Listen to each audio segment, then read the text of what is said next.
আল্লাহ রাসূল সাল্লাল্লাহু আলাইহি ওয়াসাল্লাম একদিন মসজিদে নববীর ভিতরে এরকমভাবে তিনি আলোচনা করতেছেন সাহাবায়ে কেরামদের সামনে যে এখন তো আমাদের যুদ্ধের সময়, যুদ্ধের দেখা যাচ্ছে যে মুজাহিদ যারা আছে তাদেরকে সাহায্য সহযোগিতা করার জন্য যাকাতের বিধান আছে, অর্থাৎ যাকাতের খাত আছে 8টা। কয়টা?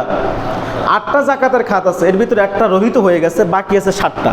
তো এই 7টা যাকাতের বিধানের ভিতরে যাদেরকে দিবেন তাদের ভিতরে একটা হলো মুজাহিদ, অর্থাৎ আল্লাহর রাস্তায় যারা জিহাদ করে। তো আল্লাহ রাসূল এই আলোচনাগুলো করতেছিলেন সাহাবায়ে কেরামদের মাঝে। যখন এই আলোচনা করতেছিলেন তো মসজিদে নববীর পাশ দিয়ে ওই ইহুদি মহিলা যাচ্ছিলেন।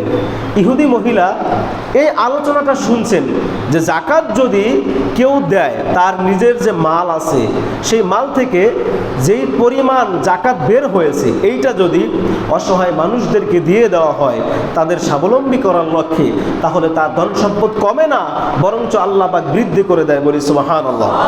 এটা যখন শুনেছেন, ওই মহিলা ইহুদি মহিলা ছিলেন বিশাল বড় ব্যবসায়ী ওই সময় মদিনার ভিতরে, তার অনেক উট ছিল, বহুত উটের ব্যবসা ছিল।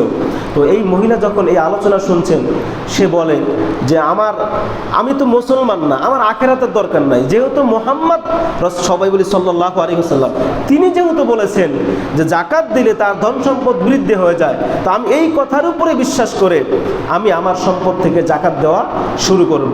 তিনি কি করলেন? তার সম্পদ থেকে যাকাত বের করা শুরু করলেন। উটের যাকাত, টাকা পয়সার যাকাত, যার যতটুকু যাকাত আছে সে ততটুকু বের করলেন। বের করে গরিব অসহায় মানুষদেরকে যাকাত দিয়ে দিলেন।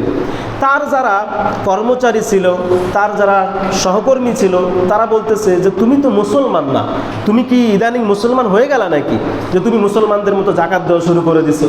সে বলল যে না, আমি একটা কথা শুনেছি, যেই কথা আর কেউ বলে নাই, দুনিয়ার কোনো সাধারণ মানুষ বলে নাই, স্বয়ং মুহাম্মাদুর রাসূলুল্লাহ সাল্লাল্লাহু আলাইহি ওয়াসাল্লাম, যিনি জীবনে একটা মিথ্যা কথাও বলেন নাই, এমন একজন মানুষের মুখ থেকে শুনেছি।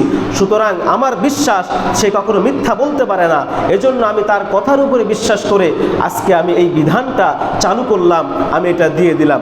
আমি পরীক্ষা করতে চাই, দেখতে চাই যে আমার সম্পদ থেকে কোনো সম্পদ কমে কিনা। দেখা গেল যাকাত দেওয়ার পরে তার একজন কর্মচারী ছিল, ম্যানেজার ছিল, এবং তার একজন এরকম বড় খাদেম ছিল যে মদিনা থেকে দূরবর্তী কোথাও সফরে গিয়েছিল, সেখান থেকে উট নিয়ে আসবে। কি নিয়ে আসবে? উট নিয়ে আসবে। সেই উট নিয়ে তার কাছে হাজির হবে।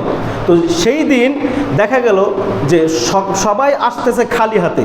আরও যে ব্যবসায়ী ছিল, তাদের যে বণিক ছিল, তারা যে উট নিয়ে আসবে, তাদের প্রত্যেকেরই ব্যবসা থেকে সেই উট, কারো মাল সামানা সব কিছু ডাকাতেরা ছিনতাই করে নিয়েছে। সবাই খালি হাতে, কেউ রক্তাক্ত অবস্থায়, আহত অবস্থায় খালি হাতে আসতেছে। সেই মহিলা দেখে একটু হতাশ যে আমি যাকে পাঠিয়েছি সেই বান্দাকে তো এখনো দেখতেছি না, তাহলে কি আমার ধন সম্পদ, আমার যে এরকম উট আসার কথা ছিল সেগুলোও কি ডাকাতে নিয়ে নিল? এরকম একটা চিন্তা ভাবনার ভিতরে। কিন্তু হঠাৎ কিছুক্ষণ পরেই দেখতে পেল যে একজন মানুষ আসতেছে, তার সাথে এরকম 100 উট আসতেছে। বলি সুবহানাল্লাহ। যখন এইটা দেখলেন, দেখার পরে তিনি একটু আশ্চর্য হয়ে গেলেন।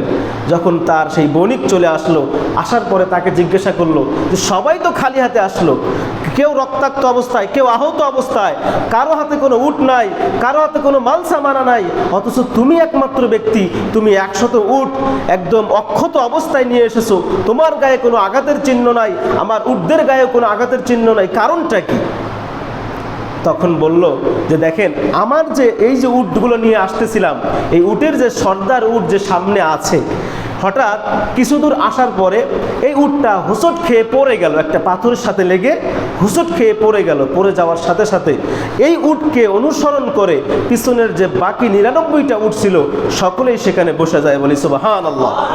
যখন তারা বসে গেছে আর ডাকাত দলরা তাদেরকে দেখতে পায় নাই, বাকিদেরকে ডাকাতি করে নিয়ে তারা চলে গেছে।